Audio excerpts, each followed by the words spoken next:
La relation entre Émilie Fiorelli et Mbaye Niang n'aura pas été de tout repos.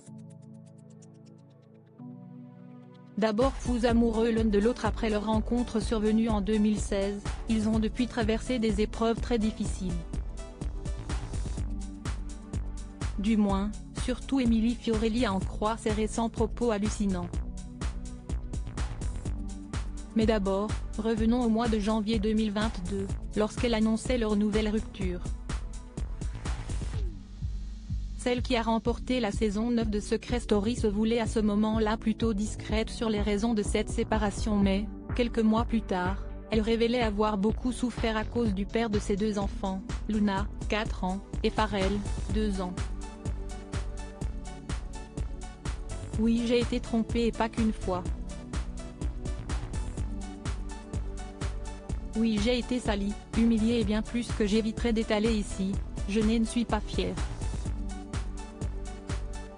Aujourd'hui j'ai fait le choix, depuis un moment, de ne plus donner de chance au couple que l'on formait, confiait-elle au mois de mai dernier. Malgré tout, elle était prête à tout pour que leur famille reste unie, jusqu'à partir en vacances avec Mbaye Niang et leurs petits. Je ne dis pas que cela a toujours été facile. Mais on s'entend bien, on a 2 enfants ensemble. Si est important de faire les choses correctement pour le bien de tous, expliquait-elle à ses abonnés sur Instagram. Malheureusement, la situation a viré au vinaigre. Et au mois de novembre dernier, Émilie Fiorelli a semble-t-il décidé de ne faire preuve de plus aucune retenue. Vous comprenez pourquoi je me fais soigner. Elle levait alors le voile, preuve à l'appui, sur une facette très sombre et toxique du jeune footballeur qui aurait dépassé de nombreuses limites.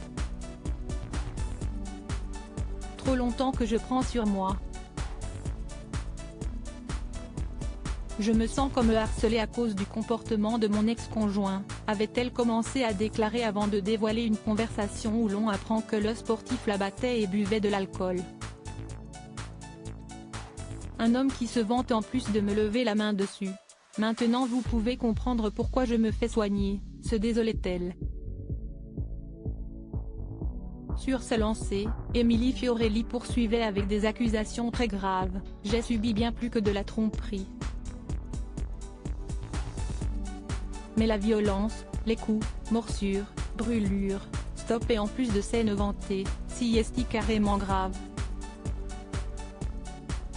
Loin de s'arrêter là, elle balançait ensuite sur ses infidélités, j'ai pu découvrir la personne avec qui j'étais en train de basser, pardon pour la vulgarité, une fille dans son téléphone parce qu'il se filme, si est marrant apparemment. J'ai des photos de tout et je savais qu'un jour j'allais péter un câble. Triste histoire.